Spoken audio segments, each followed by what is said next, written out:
Hello, family. I'm Janaya Future Khan, and this is Dark Woke. Just before we hit it, I want to say thank you to all the listeners out there, and a special shout out to the supporters who make this show possible. It truly means the world to me. If you'd like to become a member, our Patreon is linked in the episode right up below. Did you hear me stumble on that? Okay, so in my defense, I am fighting some kind of head cold. It is not cute. Okay? It is not cute. But what I am going to talk about, at least for the first couple of minutes, is incredibly cute, and it's Zoran Cuomo Mamdani. Okay? We have a huge election coming up tomorrow, which will be your today. But still, we won't know all the results, and that is, of course, in the Zoran versus Cuomo fight. And in a lot of ways, this particular race, right, this mayoral race, every time I think of mayors, I do think of like Quimby from The Simpsons. You know what I mean? Like back when we were like politicians, am I right? And now we were confronted with the reality. Because I remember when this shift happened for me, when I suddenly realized that politicians got to decide who lived or died. That's when shit really changed for me. I was like, this is not as funny anymore. In a lot of ways, right? Zoran versus Cuomo is considered to be a fight for the soul of the Democratic Party. I don't think that that's an overstatement. I don't think the fight is captured. You will be literally captured in what happens between them. But I think it's the fight between them that captures the essence of this, right? Like at the time that I am recording this, right, the New York mayoral candidate and Democratic nominee, socialist oomph, Zoran Mamdani is leading with almost a 15-point advantage, right? It's 14.7 over independent Andrew Cuomo. Andrew Cuomo wouldn't be independent. That's not what he wants to be. It's just that he got his whole ass ate up when he tried Mamdani before, right? So Cuomo came back around running as an independent. And at the time that I'm recording this, Mamdani has like an 18.5 lead over Republican nominee or candidate, really, Curtis Sliwa. This is from Real Clear Politics. That's I'm getting my data from them. I like them. But first of all, I do kind of fuck with Curtis. Like they tried to buy him out. And my guy with this little red beret, have the red do-rag on, little solidarity there, just because he was like, I won't be bought. Politically, he's all over the place, but he is clear about the power structures, and he simply refused to be, so bought and paid for by the Republican and billionaire status quo and establishment. So in a lot of ways, right? What is this episode really about? It's really about two truths and a lie. I'm going to be making a case, right? I've been talking about policy, which, I hate, right? If you've been listening, you know that I've been talking about policy, and not policy as in, I believe in this policy and I don't believe in that one. No, policy like, wow, we really haven't paid a lot of attention to that across the left culturally, or, pragmatically, educationally, we just haven't in any meaningful way. And that's showing in our lack of wins. It's also why we're so easily dismissed. But of course, that's just the tip of the iceberg. I decided to do a thought experiment. Okay. And the thought experiment has to do with a piece that came out. There were several pieces that came out of the beginning. This was a weekend of news. I watched the light leave Jon Stewart's eyes as he spoke to Kamala Harris.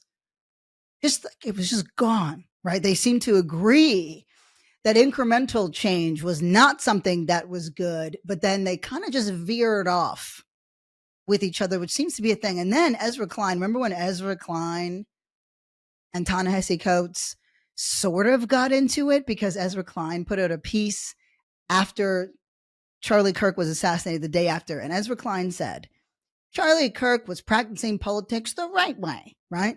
They had a back and forth, but it felt like a ball tickle, like they were circling the drain, they weren't getting anywhere. But even though from a school of thought perspective, I absolutely align more with Ta-Nehisi Coates, Ezra Klein was making points that really spoke to me, right? Points like, yeah, like it matters that people in a room feel seen and safe and all this stuff, but shouldn't it matter more? Wouldn't that person be safer if, say, there were proper protections, right? So in that case, they're talking about, let's say, a transgender audience members, right? And he says, Ta-Nehisi makes a great point. I want to make sure that I get up there and the people, when I'm up there or when I'm in this room, that those people feel represented and they feel safe and seen. And essentially, Klein makes the argument, but wouldn't that be more so true if we focused on policy versus, right, appealing to feelings or sensibilities from a marginal few? That argument has not left me. Ugh, I'm stretching. I'm going to be like moving around really erratically because, well, A, I'm like fighting off a head cold, but B, I took a Dayquil. I took one, and I didn't not take my Adderall. Let's just put it that way. Okay, back to it. Back to it. So that part hasn't left me because I have made that argument, right? For example, and like feel free to feel some kind of way about me, right? I will say if I'm feeling cheeky, and obviously you know that I care quite a bit, but I might say casually that it matters that pronouns don't matter to me as much as a robust healthcare policy for trans people. I couldn't agree more with that. That's what I care about. I don't really care about people's individual relationship to their pronouns or the fact that people must respect my pronouns. I don't care. I actually think culturally and politically that was really annoying and more white than I could fully comprehend in terms of culture, right? This American exceptionalism uniqueness, but that's another episode for another time. I read a very great piece over the weekend, but this point,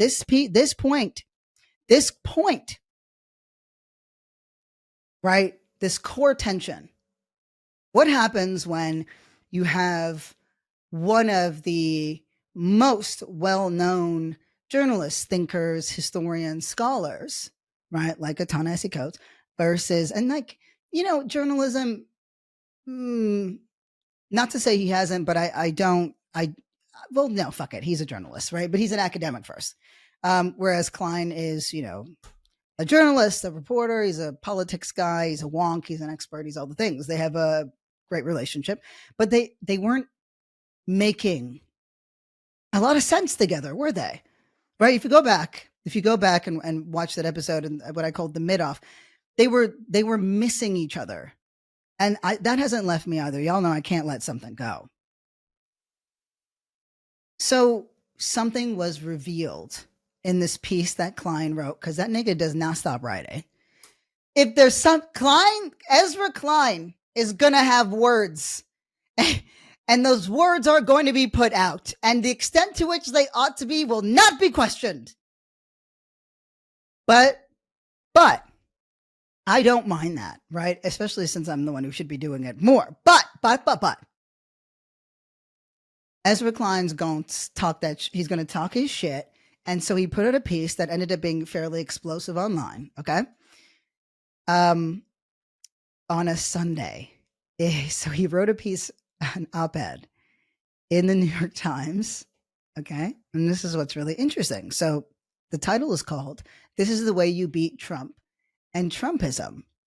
And it was a question.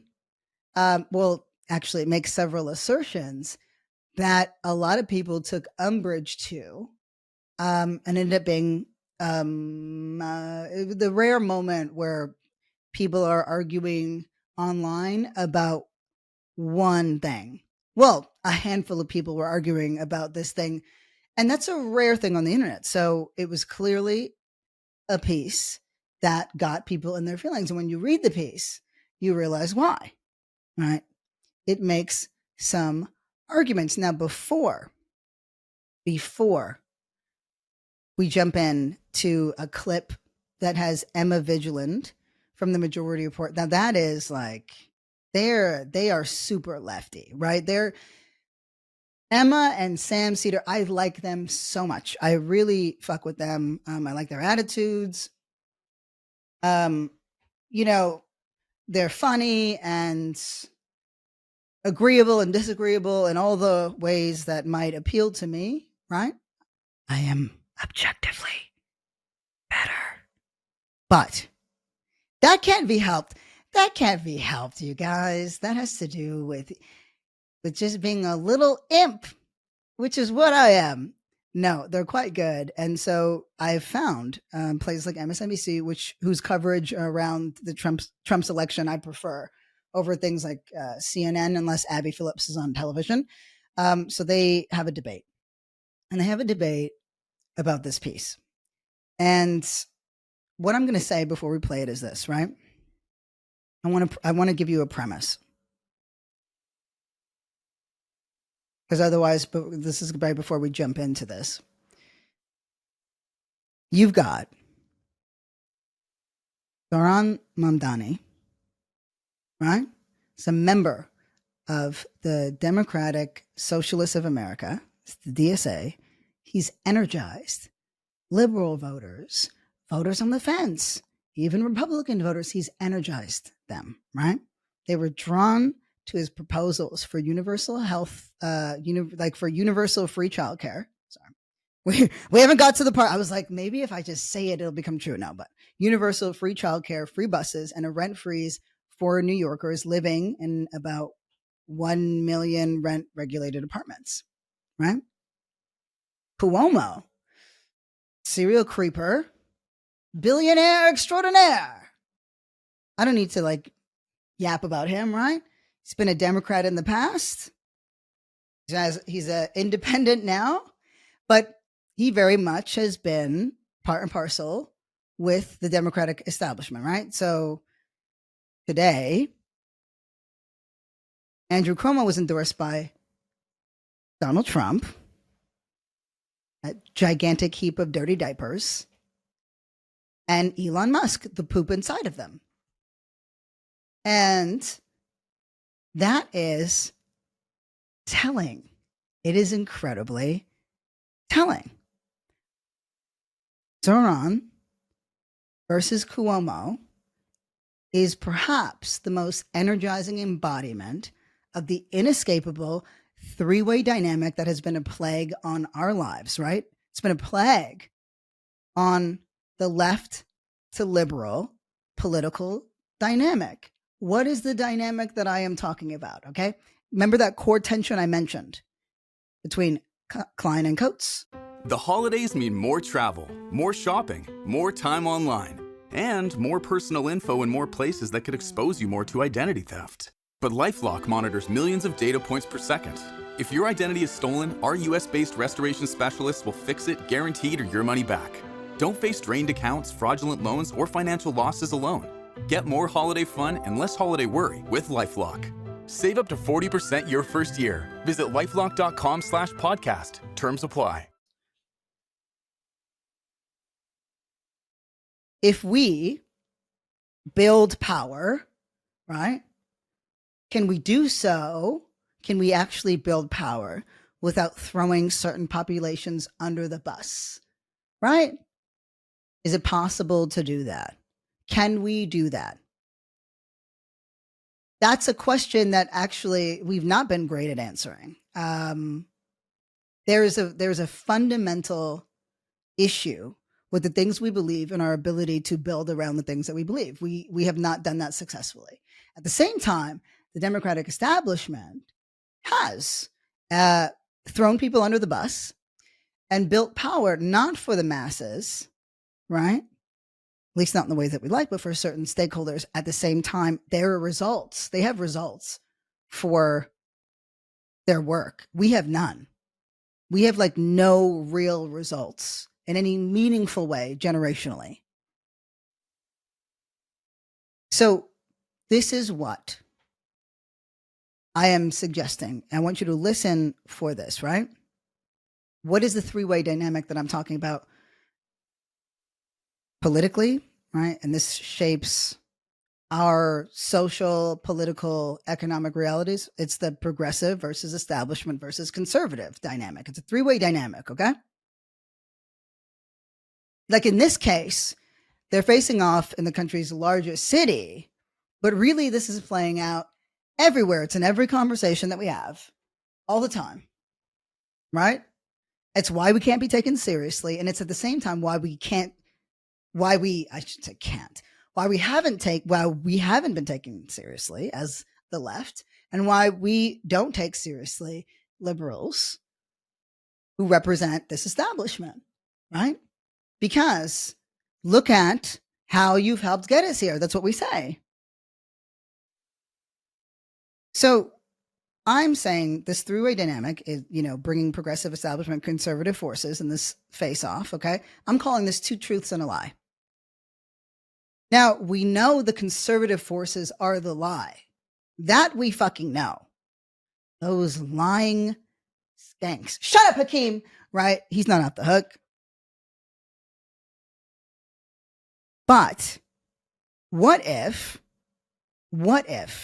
right, if we're left with establishment versus progressive forces, right? We know, like, just indulge me, right? In this case, we're the progressives, right? We're the progressives, and the establishment, I'm going to expand. So I'm going to expand out progressives to include us, right? I'm going to, and then I'm going to expand out the establishment. So it's not just like the Hakeems and the Pelosi's, but also the Kleins and the Obamas, right? This very clear liberal, established professional class, right? And then whatever the fuck we are, infinitely cuter, but not politically strong, right? They're less cute, but very politically strong, not as strong as we'd like, right? So the question is, if the conservatives lie and there's two truths, is there truth in the arguments that our closest allies make when it comes to winning, since they are the only ones who have won in any meaningful way? And I will problematize that statement, but it is objectively true right now, right? It is objectively true right now. So the question is, are we missing something vital in our analysis? And if it's not within our analysis, is it in the framing of it, right? Because we're not making headway. We're not making headway. So when I was watching this debate play out in relation to or in response to Ezra Klein's piece, This is the Way You Beat Trump and Trumpism, it really embodied that. So I'm going to now pull up this clip. We're going to sit through it. It's very entertaining, but I want you to listen to the arguments and responses and who is sort of called upon, because of course I'd include the Clintons in this establishment class, right? So why don't we play it actually? So MSNBC Weekend Prime. I wanted to get your thoughts on the Democratic Party here and whether or not what this upcoming Tuesday means for them. Ezra Klein recently wrote for the New York Times that over the past 15 years, the Democratic Party has made room on its left and closed down on its right. For all the talk of what the Democratic Party should learn from Bernie Sanders and Zoran Mamdani, there should be at least as much talk of what they should learn from Manchin or Golden or Marie Perez or Sarah McBride. The party should be seeking more, not less, internal disagreement. Do you agree with that stance? No. I don't know what reality Ezra Klein is living in. The fact that the Democratic Party has tacked to its left in what universe? Yeah. The coalescing around Joe Biden in the 2020 primary, the besmirching of Bernie Sanders supporters, the eschewing of that movement in 2016, and even in this current moment with Zoran Mamdani, who has been a shot in the arm for the Democratic Party. Party. You still have Chuck Schumer refusing to endorse him, and Hakeem Jeffries' endorsement is lukewarm at best. There is a fight right now within the Democratic Party, and Ezra Klein is representing a floundering corporatist centrist flank that is increasingly irrelevant in the party, and he's trying to carry water for them in the Times. I mean, I think it's a lucrative thing to do, but it's not necessarily matching the reality. I love it. I'm so excited to disagree with you. I do, because I could not disagree more. The point Ezra's trying to make is that it takes two wings to fly. That he's trying to say the Democrats need to build a Big Ten. And he's not saying you got to choose between Zoran Mamdani and Bernie Sanders and the centrist wing. He's saying Democrats need to compete in more places. You raised a stat earlier that I think is the key one. Why, when Donald Trump's numbers are plummeted among independent voters, he's got 48% strong disapproval. How come the Democratic Party's approval rating is lower as a brand because than of the the muddled message that I was just trying to elucidate. So you believe it's because they're not far left enough? No, I believe that there needs to be a different approach to politics here, not building a tent and saying we don't necessarily stand for anything, including Ezra advocating for saying that we should run anti-abortion Democrats in red states. So let's throw trans people under the bus. Let's throw women under the bus. Let's just do anything except reorienting territory, though. No, I think he's talking about being practical. And trying to expand the map. That's what needs to happen here. Is if Democrats are going, how do you expand the map? Is you win in Ohio and you win in Pennsylvania and you win in West Virginia. As much as Democrats hate Joe Manchin, he was the only Democrat who could win statewide office. I'm sorry, but Joe Manchin helped kill the child tax credit, which is the reason the Democrats are lagging behind in affordability right now. But would it have been better if there were a Republican in that seat? If the Democrats want to orient themselves behind a working class coalition and use that as the base, that is how you build a durable coalition, not the one that has lost to Trump multiple times. But if you look at the track record of like Sunrise and Justice Dems and these other, more populist progressive groups, the base wasn't there. Now the base is there. The base is currently behind it. They have not gained a single seat. Because of the institutional pushback from the Democratic Party, and because right now of the voters. The voters are part of their. I do, to Emma's point, I do think that there is, when you're just looking top down from the most powerful figures in the Democratic Party establishment, there is a pattern of them being much more accepting of the rightward flank than the left side of the flank. I do think we're seeing that. I mean, I think we have some sounds of Hillary Clinton was just asked about Mamdani, who is, by every poll, still in a double-digit lead, very likely to become the mayor. In New York City. Hold on. Let's take a listen to the sound that we have of Hillary Clinton, and then I want both of you to respond on the other side. This is fun. If you had a vote in this city, would you vote for Zoran Mamdani? You know what? I don't vote in this city. I'm not involved in it. I have not, been at all, even asked to be involved in it, and I have not chosen to be involved in it.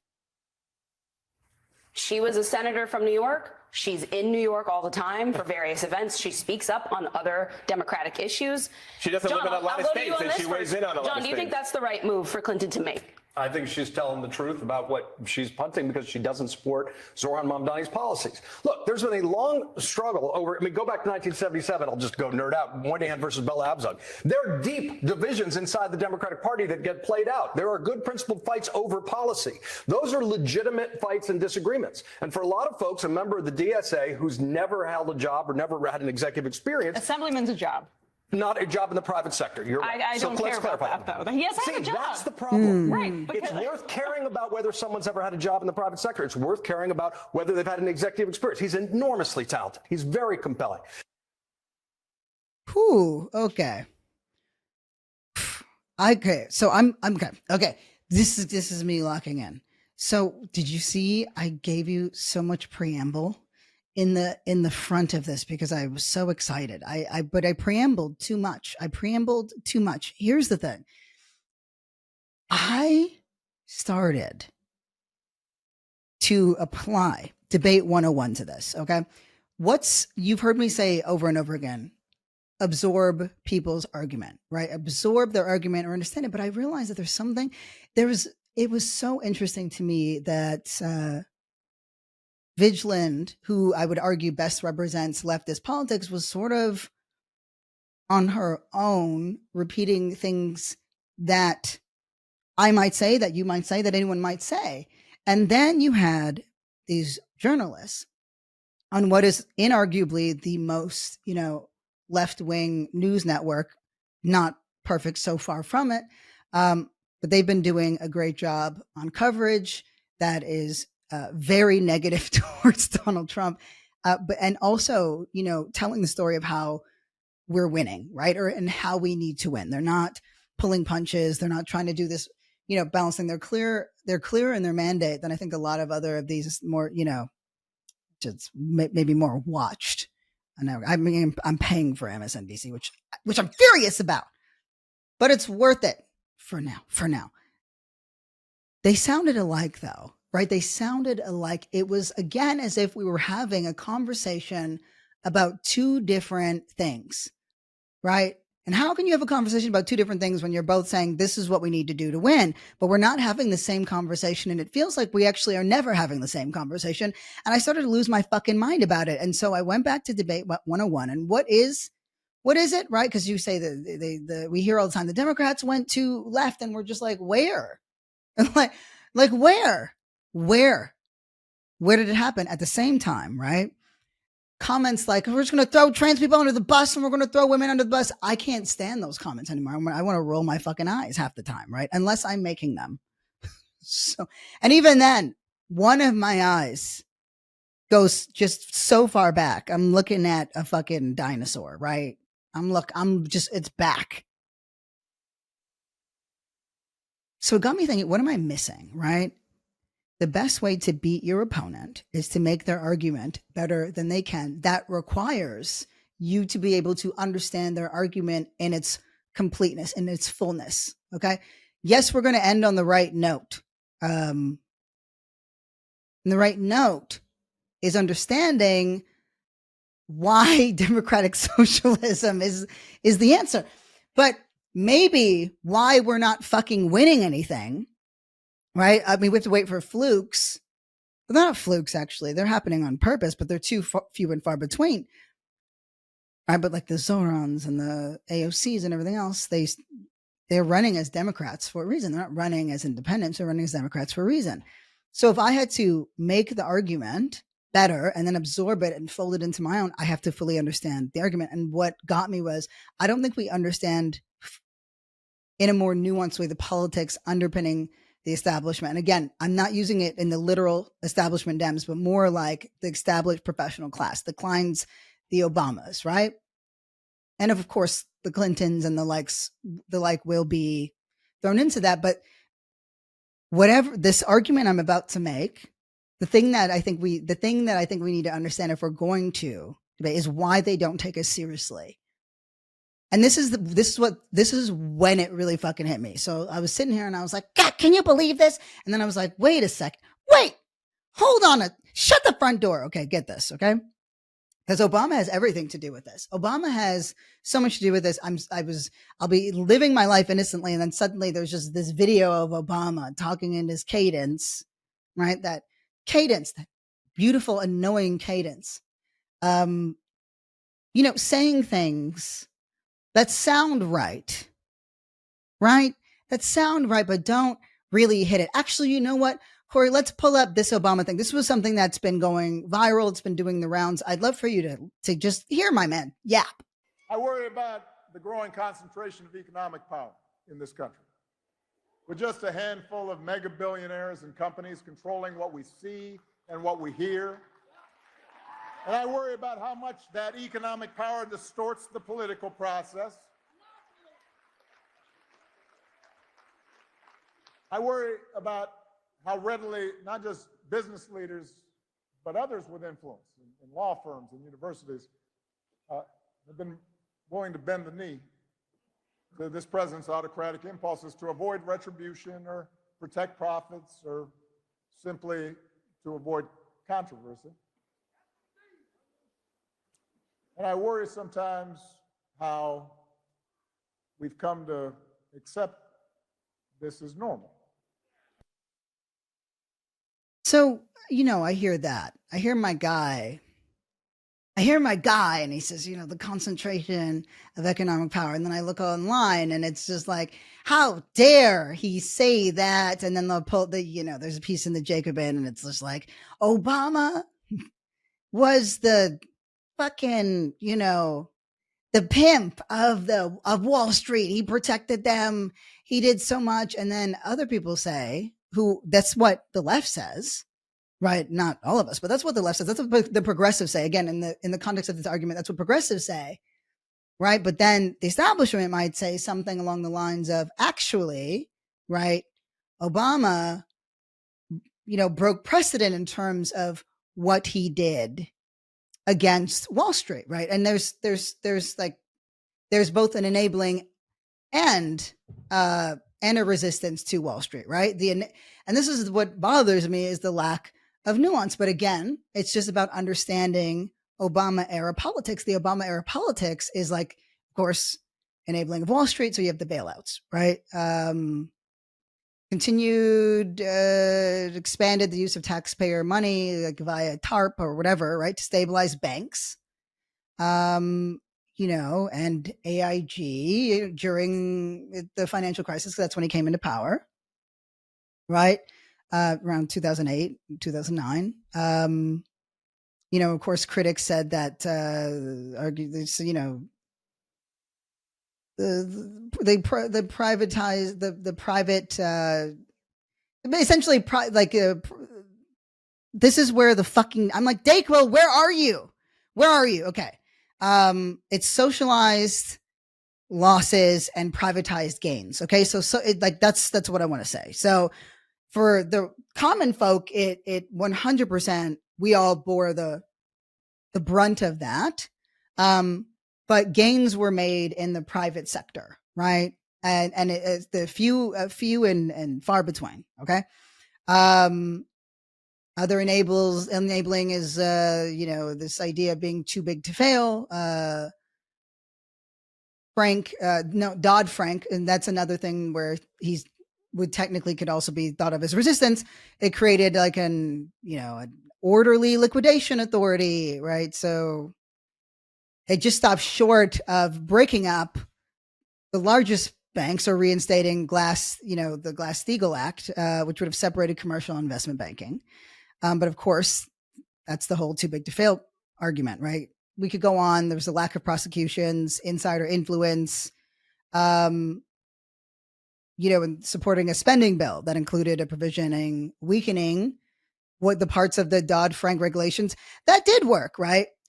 The resistance is, of course, the Consumer Financial Protection Bureau, which is great.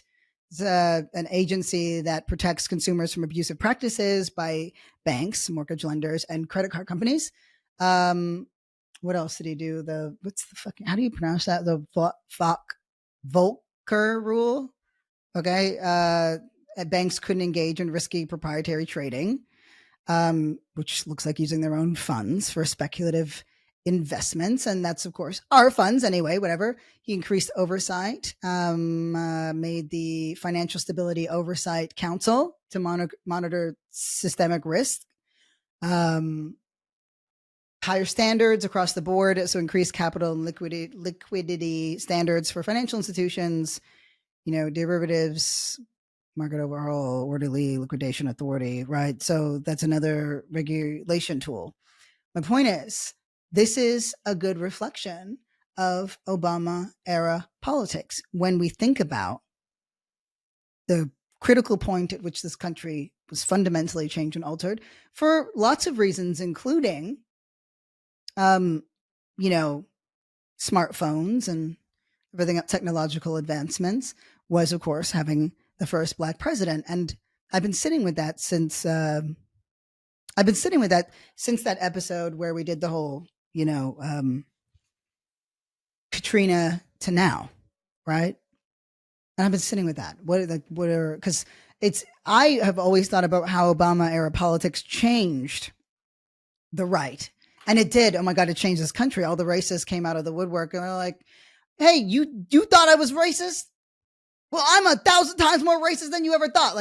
Or you get people who are just like, did you say that my haircut was weird? Well, I guess I'm a Nazi now. They all came out of the woodwork.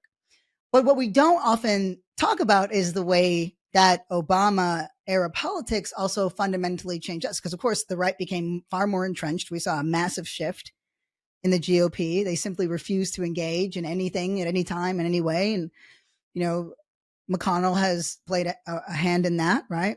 And of course, we saw that obstinacy evolved to like a Sarah Palin, which then evolved to, Tea Party politics, which then evolved to Donald Trump. All of that is there. But the left also became far more entrenched politically, right?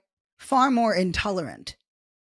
And when I think of, folks like Ezra Klein, not so much the Clintons, but Ezra Klein in particular, and those who, think like him, and really the establishment as a whole. And again, we're thinking of the Democratic voting professional class, right? Older, whatever. Okay.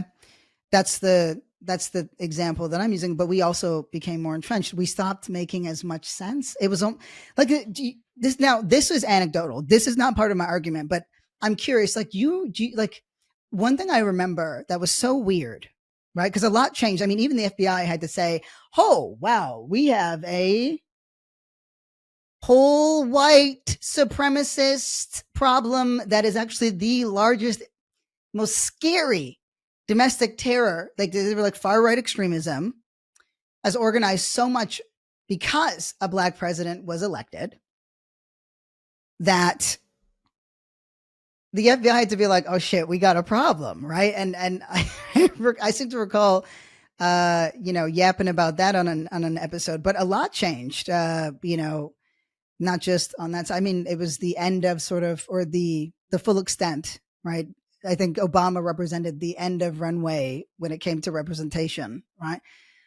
Which is funny because the left loves to use identity as a bludgeon half the time, right? And half the time as, a source of why we need more resourcing and protection. But with Obama, it was really interesting because that was the first time I heard a president get sort of, and again, this isn't part of my official argument, but like there was this whole but Obama and the drones, right?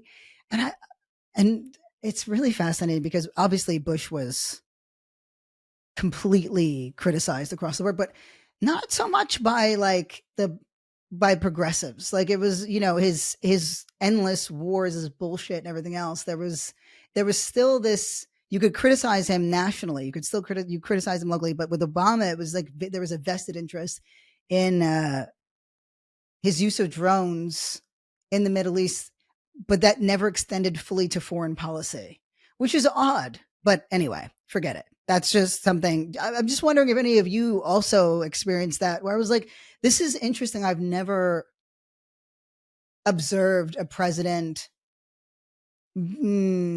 like it's usually his entire war positionality and everything. Anyway, whatever. Sorry. I'm going to get back to it because I blame that on the Dayquil. I'm going to go back to these arguments about these Obama era politics, but also there was a major shift, right? It was the end of representation. It was perhaps the moment of, and in that, a moment of betrayal, a type of nihilism that began to fester across the left, which was like, oh, okay, well, nothing's ever going to change then because this guy's clearly not it. For others, it was, okay, cool. It's not really about this. It's really about the policies or whatever, what agenda that they're running on.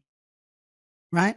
But wherever you're coming into it, it was a break, right? Where there was a loss of hope, right? Clarity on the fight, the changing socioeconomic political landscape. It was essentially a point of no return. If you look at liberals today, they long for that, right? And here come Obama and he's talking that talk, the concentration of power, even as, right, he sort of represented that, protected those interests. Was there a logic behind it that we didn't understand? So let me get now into this core thing, right? The two truths and a lie. This is what we're missing and what we don't speak to when we're talking to establishment folks, again, using my wide umbrella, and it makes us look stupid when we don't. And I think I'm tired of that, right? It's why if we are going to debate and do it well, then we have to fold those arguments in. And I think that there was a beginning of that, right? So let me hit you with that, with that. Good. And it's kind of obvious, but it's also not, right? What the logic is underpinning this. So let's look at tennis. Okay. This is how most people will think. We're like, cool, you have two players on a tennis court, right? Why do those players switch sides? If you're a tennis guy like me, I am for certain events, right? They switch sides. They switch sides after every odd game to even out any advantage that the other player might have, right? Because of where the sun's located. So they just switch and it's just fair. Right? That's not how government works in the United States. Okay? It's not. When it comes to American politics, one side is coming in having won several games already. That's it. That's why Ezra Klein is making an argument for plurality. Okay? Democrats have to win large majorities in order to govern, while Republicans don't need majorities at all. Let me break it down more, okay? Let me just hear me.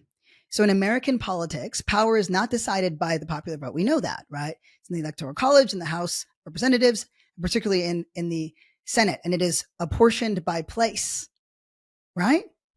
By place. So in the Electoral College, the GOP has like a 3-4 point advantage. That's a good way to look at it. When the filibuster, right?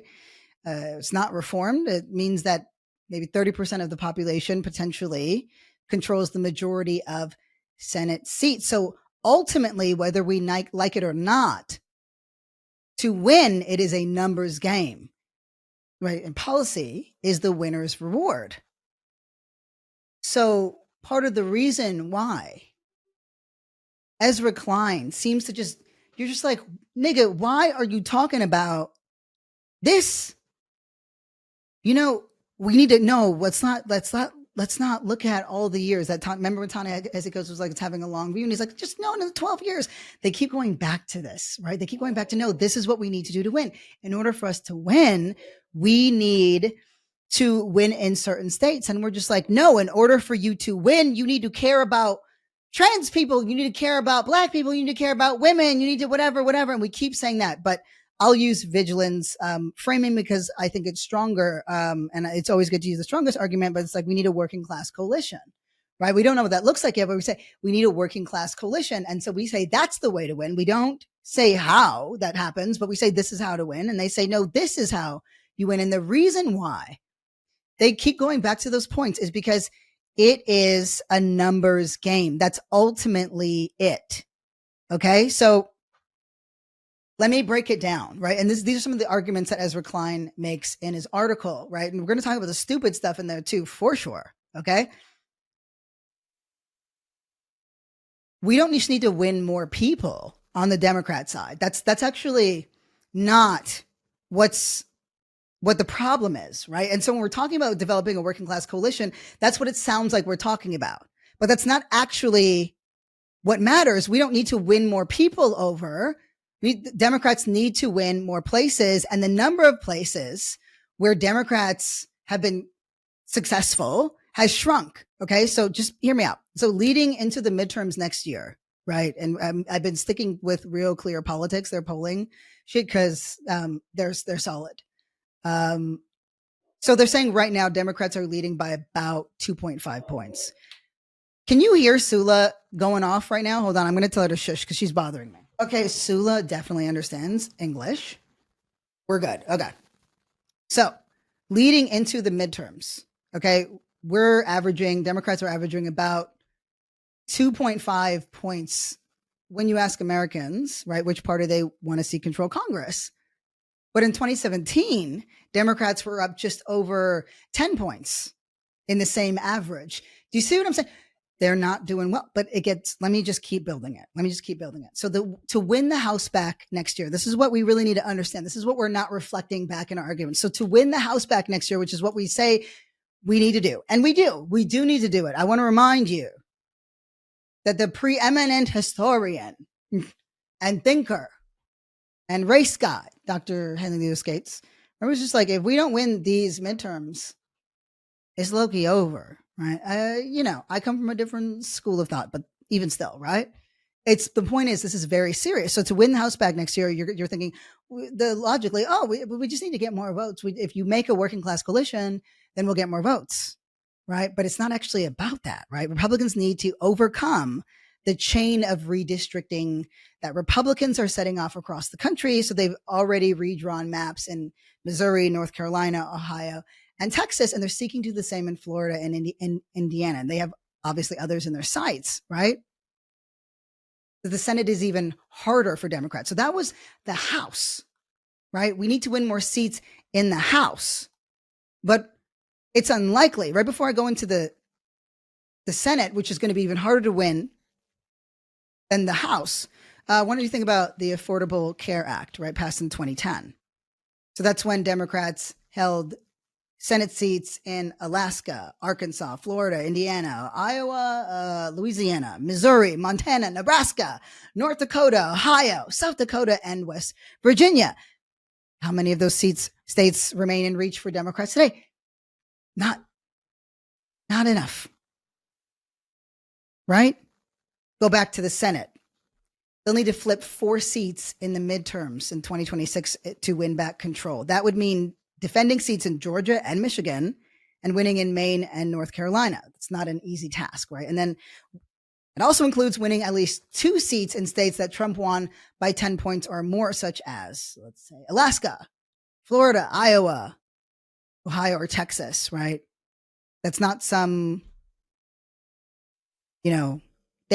quirk or weird thing of the 2026 Senate map. There are 24 states that Trump won by 10 points or more in 2024. So the reason why they always go down to why we need to win and when I say numbers, I don't mean votes, right? You notice that they don't say votes. We need to win in certain states. Well, for us, that's infuriating, right? When we say this, there's a literal fascist in the White House. Do you not see how dangerous and scary this is? How unjust this is? Look how they're exposing all the flaws in the system, right? Look what they're doing to us. When we say that, and the response is, and what they've said, my God, what they've said about immigrants, what they've said about women, what they've said about everybody. But immigrants alone, you have ICE, in 60 Minutes, more recently, I want to say over the weekend, but I'm not entirely sure because I didn't fact check this part, the when, but it's fairly recent.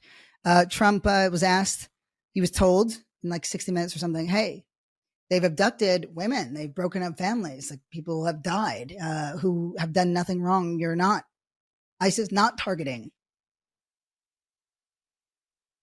ICE is not targeting these hardcore criminals you said that they were going to exclusively target.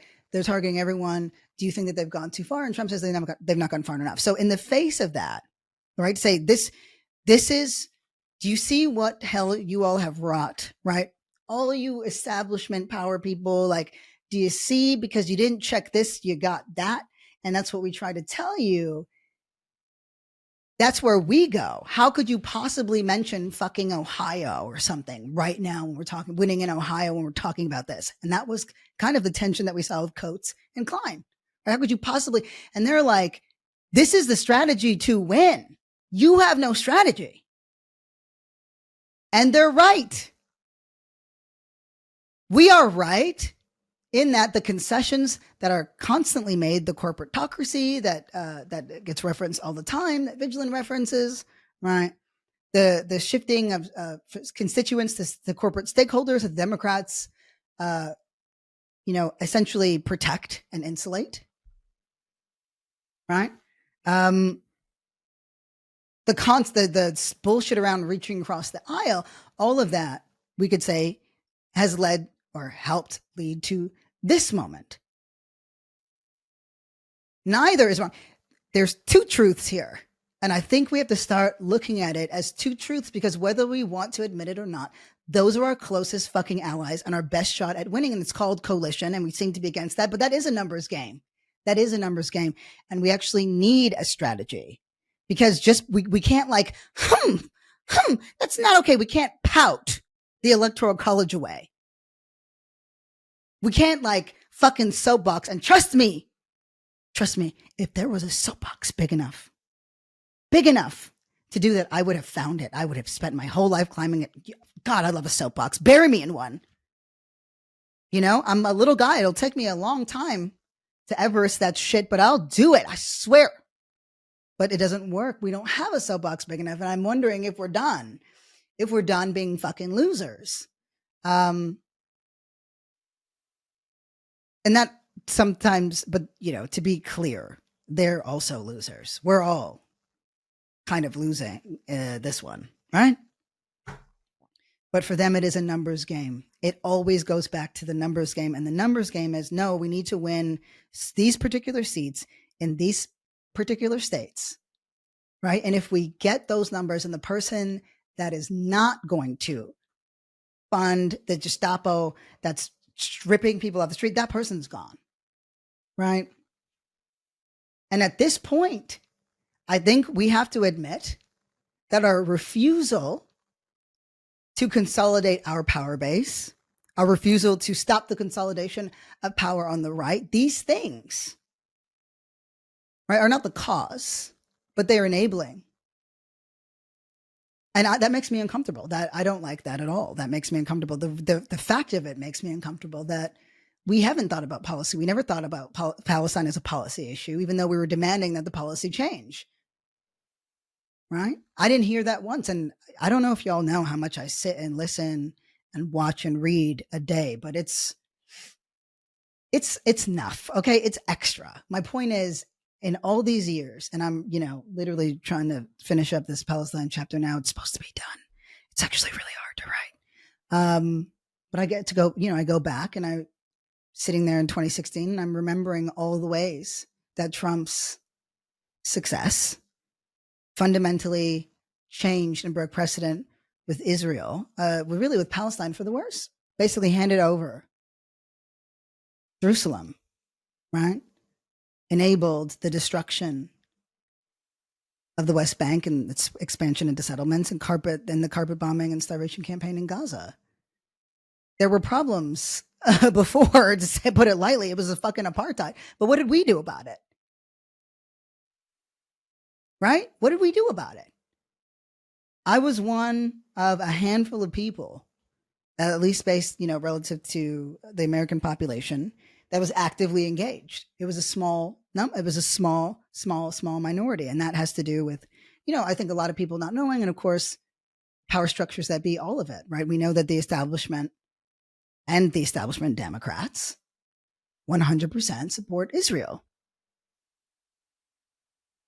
They have a numbers game. A coalition doesn't mean that we agree on everything. It means that we agree to fight this one thing in this short period of time in this one way.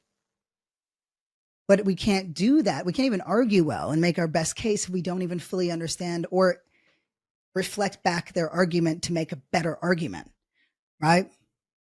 That was one of the core pieces in this idea that Democrats have moved to left. For the record, it's just bullshit.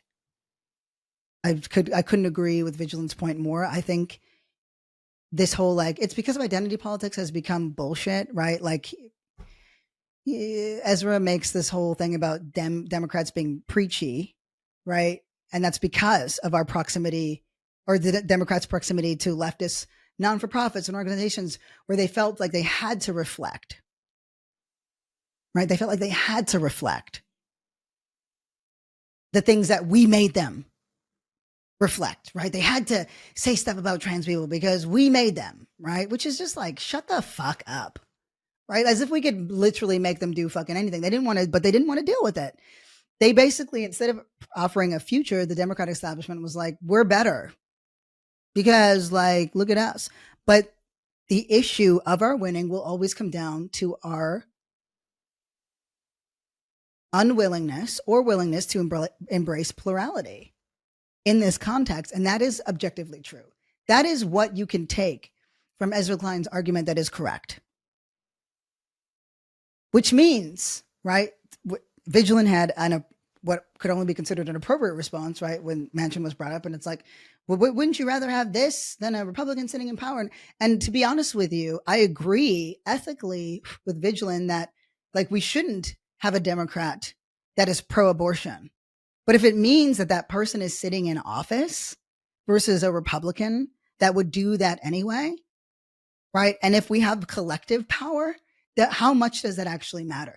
These are the questions that we need to answer, because we don't have plurality. We actually have become completely fucking intolerant and left. And I blame white queers for that. We have become so unbelievably intolerant of any opinion that even remotely differs from the most extreme views. And there's been enabling. Liberals are annoying. White liberals are death. But the thing that bothers me, I think, about the subset of white queers that I'm talking about, and I'm not talking about the Bush white queers, them niggas just are in the dirt. They're growing things. They're talking about somatics, right? They're drinking box wine and you know, some of them are building with indigenous communities. That's not who I'm talking about. I'm talking about those white queers that actually come from the professional class, bring their nihilism from their post-secondary institution into our shit, and police the fuck out of everybody, right? You know who I'm talking about. It's them, like Berkeley educated types. Okay, it's mostly non-binaries, and white trans women, but you know, they come from the professional class as well, some of them, right? But the non-binaries drive me nuts. They'll be the ones named Coyote or Sock, and they don't have nipples, right? You don't got nipples.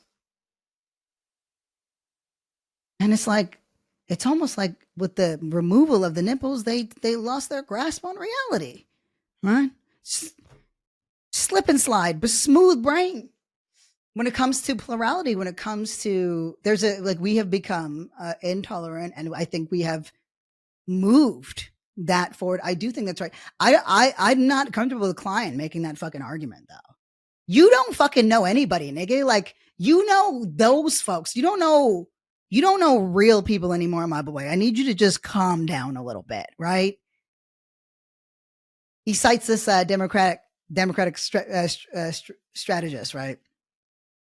And you know, Hillary Clinton, remember she said the whole deplorables thing, and then Klein brought that up to Ta-Nehisi Coates, and I was like, shut the fuck up. Yeah, well, that's something that really keeps him up at night, because he brought that up again in this piece, right? This is a quote, that echoes what I've heard. Okay, so the Democratic strategist said that during, you know, countless focus groups, he said that when he asked people to describe the two parties, they often describe Republicans as crazy and Democrats as preachy. One woman said to him, I'll take crazy over preachy. At least crazy doesn't look down on me. Right.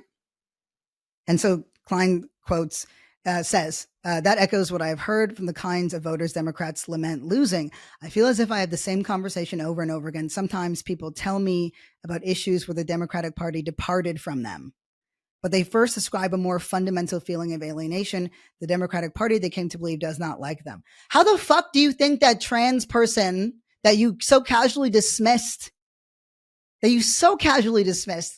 you know, this phantom trans person in your YAP session with Ta-Nehisi Coates, how come you didn't expand the same empathy to that person, right? Who also believes the Democratic Party doesn't fucking like them, right? So A, eat a bag of dicks, but B, it's because that vote, for example, right, doesn't change the political scale in their minds. They are singular in their vision. You need this many seats in this many states in order to win these things back. That's something that we shouldn't look away from. There's something to be gleaned from that. And I think we have an obligation to shove what we know to be true down their throats too. And we have to figure out what that looks like, because it's not clear, right? It's not clear. I can tell you for like this, and the establishment, they always go to this thing where it's like the progressive advocacy organizations and nonprofits, you know, and the left, they've had the Democratic Party in a fucking chokehold, not the fucking stakeholders. And that's again where Emma is fucking right. I haven't seen the words corporatocracy from Klein at all because he kind of belongs to it. Right. And then he cites, you know, the loss of certain types of voters in this piece. Right. So he goes, you know, the argument that they came up with, Klein says from 2012 to 2024, Democrats moved sharply left on virtually every issue. Right. But not from a policy perspective. I don't actually know what he's really talking about here. Right. Or he said, let me actually make his whole argument because I'm yapping, but he goes, they often did so arguing that they were finally representing communities that had long suffered from too little representation. This is what they were told to do by the online voices and professional groups that claim to represent these communities. Right. First of all, if it was a bunch of randoms that like are like, it's almost like Klein is implying that they like bullied these people into compliance. And it's like, sorry, that's bitch boy behavior. First of all, the argument is bitch boy behavior. But second of all, like, you think they folded because of that? Here's what Klein goes on to say, but it went wrong. Democrats became more uncompromising on immigration and lost support among Hispanic voters. So, like, to me, that's a bit of a contradiction. Like you said, we made them say these things, but then they got more entrenched in center right and right of center politics. Make it make fucking sense. They moved left on guns and student loans and climate and lost ground with young voters. They moved left on guns and student loans and climate and lost ground with young voters. They moved left on race and lost ground with black voters. That one is bullshit. I'm going to say that point blank, period. None of it has, again, there's the corporatocracy is never being reflected in this. That's not what, and then of course, the lack of analysis on the manosphere, on fucking what we know to be true. And again, it's what we know to be true, right? When you sort of let evil off the reins. I remember there's this guy that I feel like is equally hated across both parties, which I fucking love. Richard Hanania. Fuck, I don't know how to say the guy's name. Anyway, he's annoying for a lot of reasons, but he's right for a lot of reasons. But he made, he's definitely been more libertarian, right wing, I would argue, but sees himself as a more of an independent thinker. I think he's from the UK.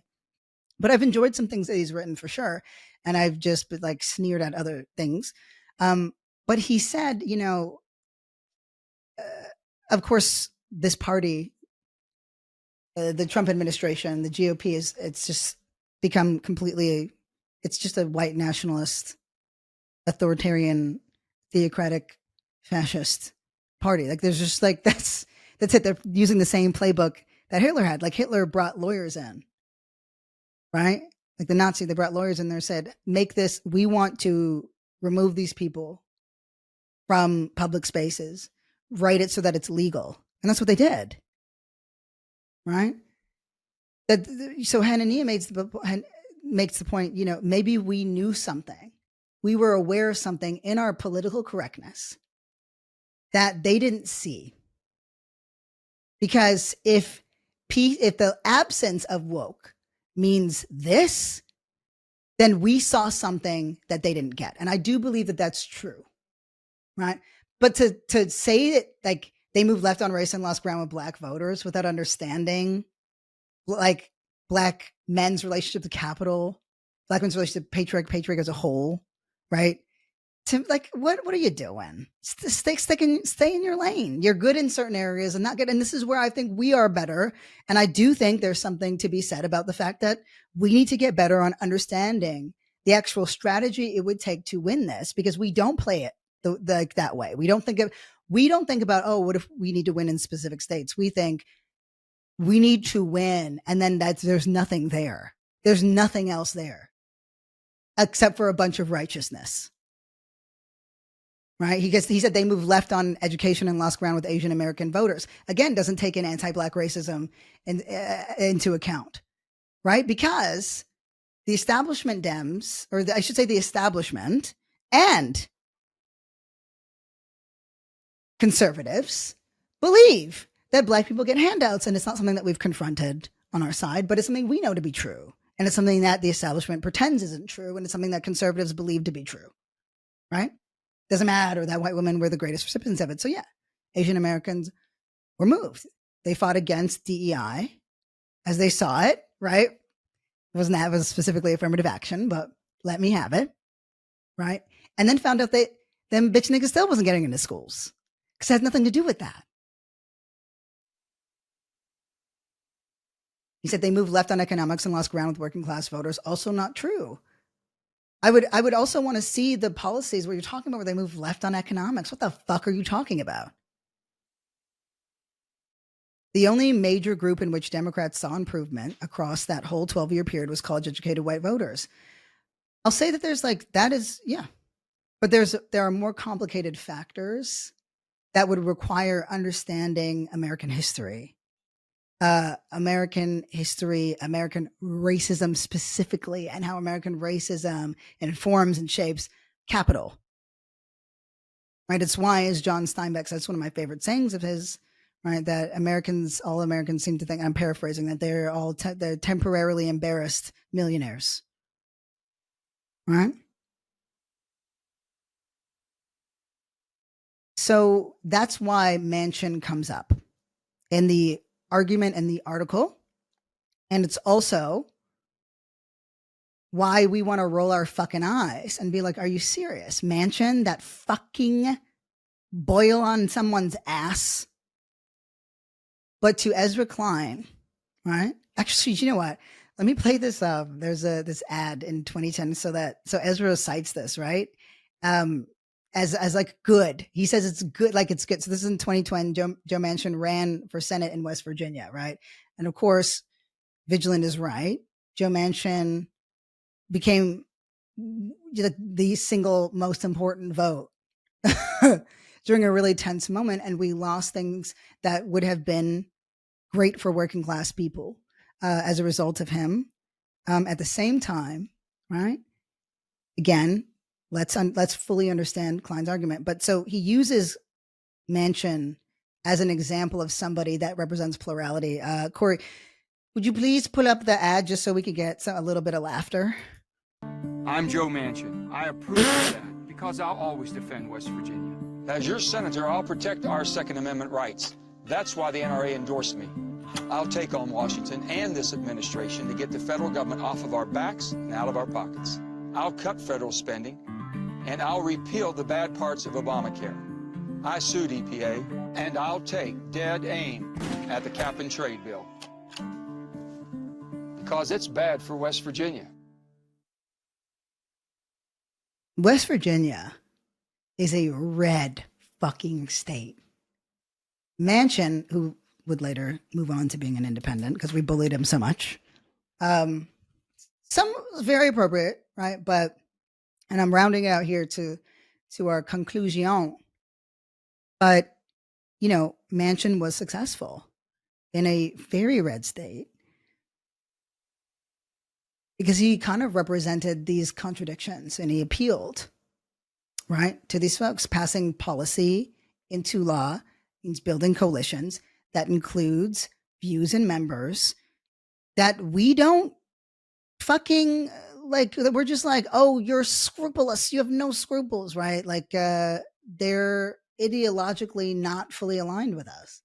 And we don't seem to have clarity on what things they need to be aligned on, where we'd be willing to move forward if we had a coalition, if we had consolidated power, if we had the House, if we had the Senate, right? Right now, we're seeing the Republicans break the fucking system wide open like a... Remember when Rafiki broke open that fucking gourd? That's how easy these niggas is making it look. It's so just pop, right? Except it's just America's just getting smeared with shit instead of whatever delicious blessing that was, right? And we're just like, well, they could do it for them. Like, why did you never do that for us? Why could you never do that for us? Because they're never going to. It's got to be us, but also because they don't ever have to worry about what the fuck we think or want, because they never need us to win. That's the point, that we are not re-emphasizing or emphasizing enough. We have to constantly reiterate that till it's part of our lexicon and part of our power analysis. They don't have to. They do not have to. It is rigged in their favor. We know that, but I don't think we're understanding it in terms of strategy. And that's where we keep missing each other, right? To Ezra Klein and to the Ezra Kleins, right? Having Joe Manchin operating as a constant irritant across the fucking aisle was an indication of a functioning democracy and something that we should want versus fascism. I think that there's something of value in that argument, right?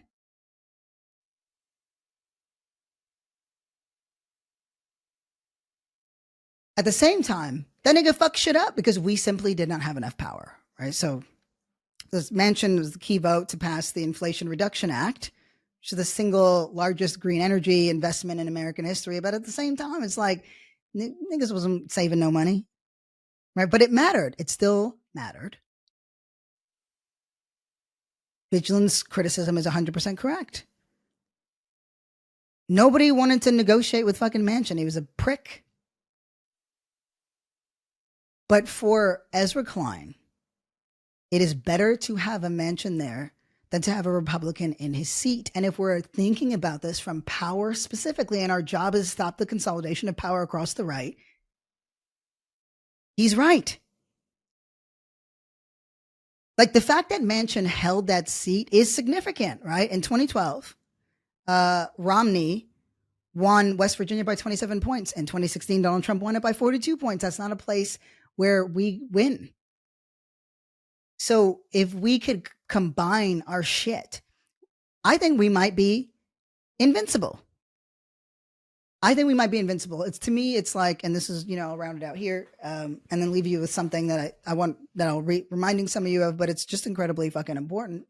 So remember, you take from things what is useful, okay? Look at abundance, that work. Bernie Sanders had a breakdown with a New York Times guy about his thoughts on it, right? Abundance is the book. And, Derek, I think Thompson and Ezra Klein wrote. I've read it.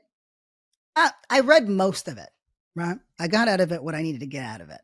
But I don't really agree. Like, the back and forths and the debates are important, right? But again, what is the core takeaway from that book? And it was that government, as we know it, is not functioning in the interest of advancement or the people. And they are correct. Government bureaucracy has become a chokehold on progress. At the same time, right? That doesn't equal disbanding the fucking federal government like we've seen. I look at that book and I say, its main utility, the abundance, its main utility is in its application. So it's in applying it on how we should govern after we win. It's not a blueprint of how to win. And I think people keep thinking that it is that, right? And what we know is it can't just be a numbers game, the way it is with the establishment. And it can't just be an ideological game that it is for the progressives. And again, we're the progressives in this context, right? And they're all the establishment in this context. The conservatives are the lie, two truths and a lie. I think we have to confront the fact that we don't own the truth in this context. And if we do, then it just means that more people get hurt for no fucking reason. For no reason. Why? And the thing I'm going to leave us with is what's most important here. It's the point that was made. We haven't had a chance to see what it would be like if we fucking built our shit up, if we had more democratic socialists in power. We haven't gotten a chance to see it. And my favorite part always is the fact that we have empirical data that tells us that adopting right-wing policies does not help the center-left win votes, right? There's a study of European electoral data that suggested that social democratic parties alienate their supporters by moving towards the political center. That is a fact. Zoran feels exciting because he's talking that talk and he's walking that walk. AOC felt the same way. But the second that she got in power, you had some folks who were just like, well, she's the power now. We can't be that stupid. Do you know what I mean? Like, we can't be that fucking stupid. I know that a lot of us stopped reading as we got older and thought it was ADHD. It's like, no, nigga, you have not read a book. Bitch, you have not finished a book cover to cover in 8 years. You got old. It's not always ADHD, babe. So, this is all based on European data. I'm going to leave us with this, okay? This is the Progressive Politics Research Network. They're the ones. This was a year ago. They put this out. They put this data out. They said, actually, everybody's been wrong about this. There's not a lot of data that supports that. It's hard for us to say. We know this to be a fact, but now we can actually fucking say it. Right? One of the key takeaways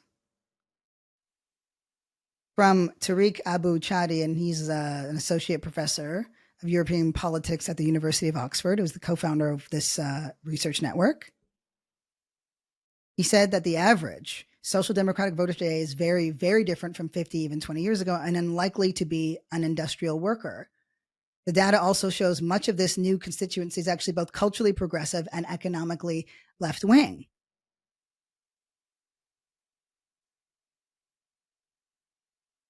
So he said progressive parties need, quote, need to understand and represent the social structures of the 21st century. I think we do as well.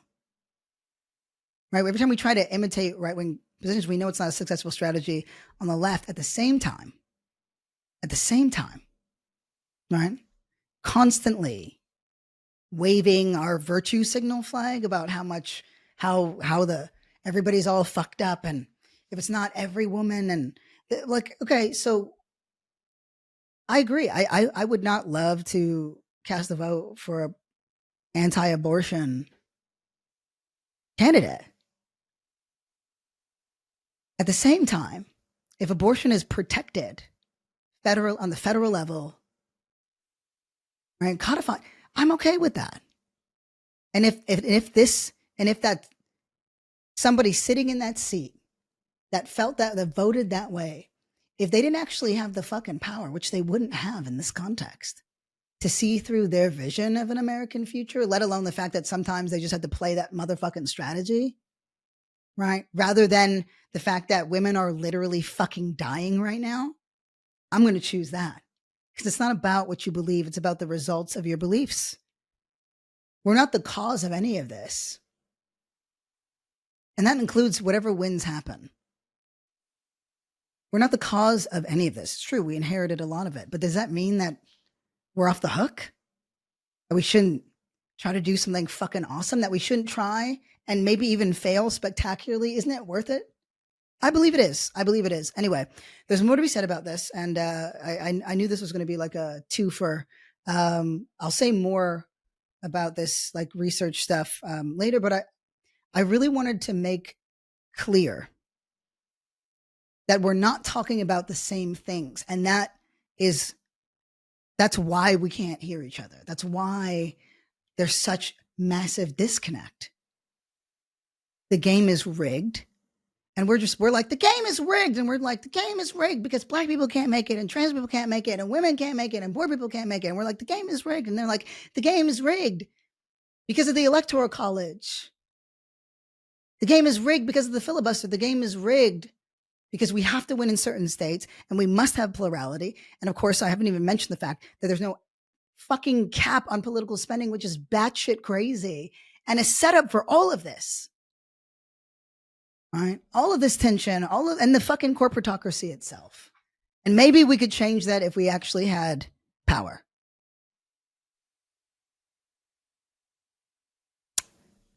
That's it. You know, Bjorn Bremer of the Central European University in Vienna said a survey in Spain, Italy, the UK, and Germany, and larger data sets from like 12 European countries showed that since the financial crisis of 2008, fiscal orthodoxy had been a vote loser for the center left, which is, and of course, this is not the same thing as America, but empirical data is empirical data, right?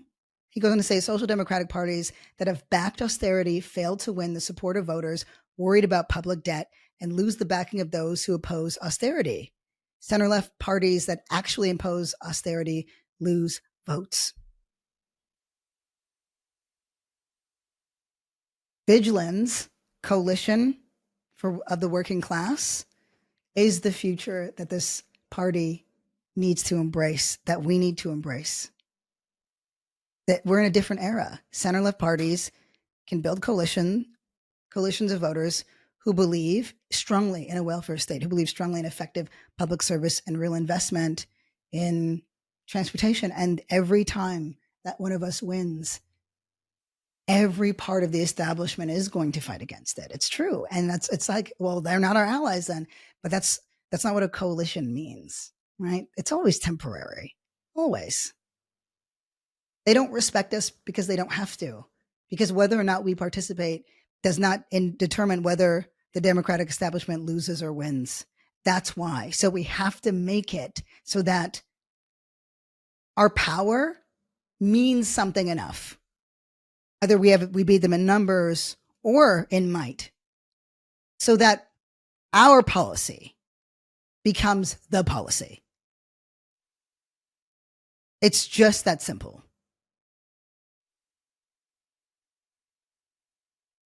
And honestly, oh God, I'm probably gonna have to I could just see, give me, what is it gonna take? I'm thinking of what the manosphere does. Me and Ezra Klein, I'll get in the ring. I'll get in the ring. I'll fight him.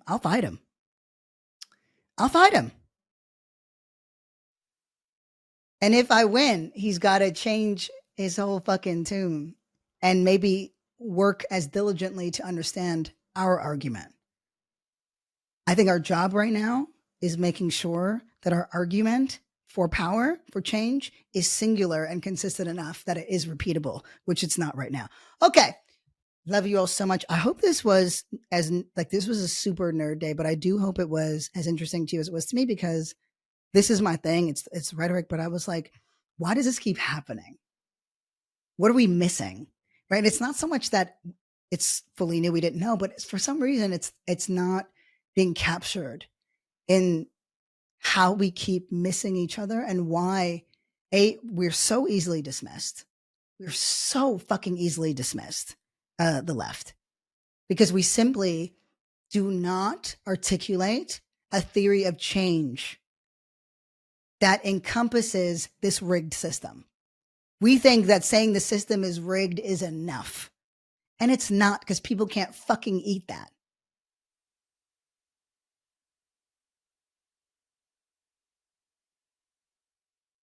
That it's rigged is not in question. That we can still win, that's the thing that we don't seem to fully get. Everything is winnable. Everything.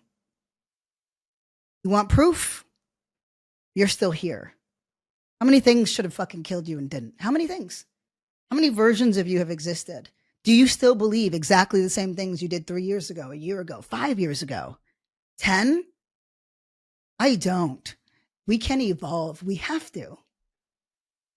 Especially in the face of evil. And this is evil, plain and simple. I was always a person that was like, because I care about words so much, a little like, I don't want to characterize this as that. That evil is what it is. It has evolved into just a pure and simple evil. And I simply refuse to allow that to be our legacy of the world in which we live in, knowing that I could have fought and didn't. So I love you all very much. And I know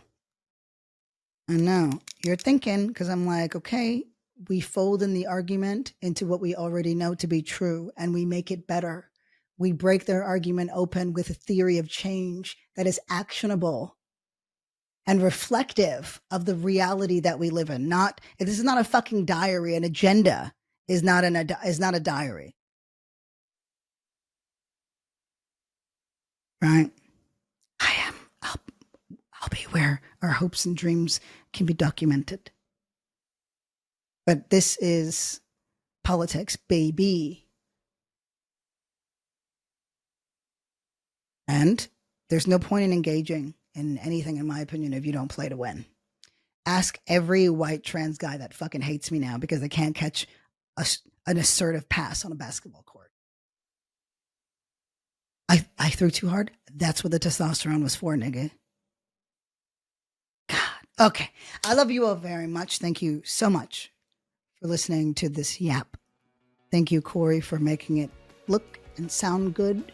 Sure you're loving the assets, and yes, there's going to be more. But I found this to be incredibly thought-provoking, and I hope it was for you too. And I can't wait to yap with you again tomorrow. Love you. Peace.